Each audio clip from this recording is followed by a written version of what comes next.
ప్రభునామమునకు ఘనత కలుగునుగాక. యోహాను రాసినటువంటి మొదటి పత్రిక 2వ వాక్యం 3వ అధ్యాయం 2వ వాక్యం చదువుకుంటున్నాం. ప్రియులారా, ఇప్పుడు మనం దేవుని పిల్లలమై ఉన్నాం. మనం ఇంకా ఏమవుదామో అది ఇంకా ప్రత్యక్షపరచబడలేదు, కానీ ఆయన ప్రత్యక్షమైనప్పుడు ఆయన ఉన్నట్టుగానే ఆయనను చూద్దాము కనుక ఆయనను పోలి ఉందామని మీరు ఎరుగుదాము. ఇక్కడ భక్తుడైనటువంటి యోహాను మానవ కోటికి రాసినటువంటి పత్రిక ఇది. మనం ఇప్పుడు మామూలు మనుషులుగా ఉంటున్నాము, కానీ దేవుని పిల్లలమే. ఎవరైతే దేవుని పిల్లలుగా ఈ లోకంలో జీవిస్తారో వారు మరణం అయినను అవ్వకపోయినను ప్రభు వచ్చినప్పుడు ఆయన్ని కళ్ళారే చూస్తాము అని మన దేవుడు ఆయన చెప్తున్నట్టుగా మనం చూస్తున్నాం. మనం దేవుని పిల్లలమైతే అపవాది క్రియలను జయించిన వారమై ఉంటాం. లోకంలో ఉన్న వాటినైనను ప్రేమించకుడి. లోకంలో ఉన్నదందయు శరీరాశయు, నేత్రాశయు, జీవపుడంబము తండ్రి వలన పుట్టినవి కాదు, అది లోకాధికారి వలన పుట్టినవే అని దేవుని వాక్యంలో మనం గమనిస్తున్నాం. కనుక ప్రియమైనటువంటి దేవుని బిడ్డలారా, యేసు ప్రభు కూడా వీటన్నిటినీ పరిచర్య మార్గంలోనికి రాకమునిపై జయించినట్టుగా మనం చూస్తున్నాం. మరి ఇది మనం ఈ లోకంలో జీవిస్తూ వీటిని జయించలేకపోతే మనం కూడా ప్రభువుని చూడలేము అనేది మనం తెలుసుకోవాలి. తండ్రి చిత్తము నెరవేర్చువాడు నిత్యము నిలుచును అనే వాక్యం మనం గమనిస్తున్నాం. యేసు ప్రభు శిష్యుడైనటువంటి యూదా ఇస్కరియోతును మనం గమనించుకుందాము.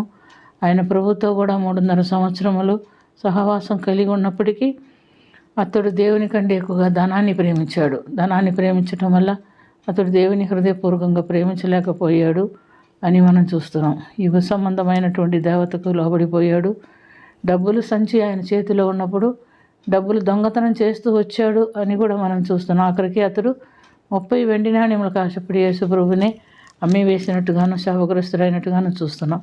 యెహోవా కార్యములు అశ్రద్ధ చేయువాడు శాపగ్రస్తుడగును అని ఇర్మియా 48:10 మనం గమనిస్తున్నాం. కాబట్టి మనం ప్రియమైనటువంటి దేవునిలారా, పౌలు భక్తుడు చెప్తున్నాడు. దేమా అను పౌలు భక్తుని శిష్యుడు 2 తిమోతిలకు రాసిన పత్రిక 4వ అధ్యాయం 10వ వాక్యంలో, దేమా ఇహలోకమును ప్రేమించి నన్ను విడిచి తెసలోనికకు వెళ్ళెను, క్రేస్తే గలతీకును తీతు దల్మతీకును వెళ్ళిరి అని చెప్తున్నాడు. దేవుని కంటే ఎక్కువగా దేనిని ప్రేమించినను అది పాపము, అది మన ఎదురు నుండి మనం దేవుని కంటే ఎక్కువ దేని ప్రేమించినను అది మన ఎదురు నుంచి తీసివేయబడును అని కూడా చూస్తున్నాం. ఆకాను దేవుని మాట మర్చిపోయాడు. దేవుడు ముందుగానే వాళ్ళతో చెప్పాడు, ఎరికోలో ఉన్నదంతా శాపగ్రస్తము, వెండియు బంగారము ఇనుము ఇత్తడి దేవుని ధనాగారంలోకి పొందవలసి ఉన్నది అని చెప్పినప్పటికీ ఎప్పుడైతే ఆకాను ఆ వస్తువుల్ని కళ్ళతో చూచాడో దేవుని మాట మర్చిపోయాడు. దేవుని మాట మర్చిపోయి దేవుని మాటను ధిక్కరించి పాపం చేసి అది తెచ్చి తన గుడారంలో దాచిపెట్టుకొని ఆఖరికి ఏమైందంటే ఆకాను పట్టుబడిన తర్వాత తాను తన కుటుంబ సభ్యులు తనకున్నందయు దేవుని కృతికి పాత్రమైనట్టుగా మనం చూస్తున్నాం. కాబట్టి ప్రియమైనటువంటి దేవుని బిడ్డలారా, మనం ఈ లోకంలో జీవించి ఉన్నప్పుడే దేవునికి అంగీకారమైన జీవితం జీవించాలి. కేవలం వెండి బంగారమే కాదు, గర్వము, అహంకారము, తిరుగుబాటు స్వభావం, దేవునికి వ్యతిరేకమైన మాటలు, తలంపులు, క్రియలు అన్నీ కూడా పాపమే.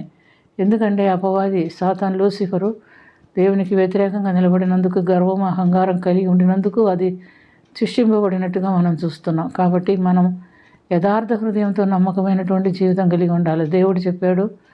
దేవుడు మరి సమూయేలు ప్రవక్త ద్వారా సమూయేలు ప్రవక్తతో చెప్తున్నాడు, మనుష్యులు బాహ్య రూపమును చూస్తాడు, యెహోవా హృదయమును పరిశోధించువాడని చెప్తున్నట్టుగా మనం చూస్తున్నాం. కాబట్టి దేవుడు మనల్ని చూసినప్పుడు మన బాహ్య రూపాన్ని కాదు, మన హృదయాన్ని చూస్తాడు. ఆ హృదయం దేవునికి అంగీకారమై మనం జీవిస్తే మనం దేవుని పిల్లలమే అని మనం చెప్పుకోగలుగుతాం. అట్టి ధన్యత కలిగిన జీవితం కొరకు ప్రార్థన చేసుకుందాం.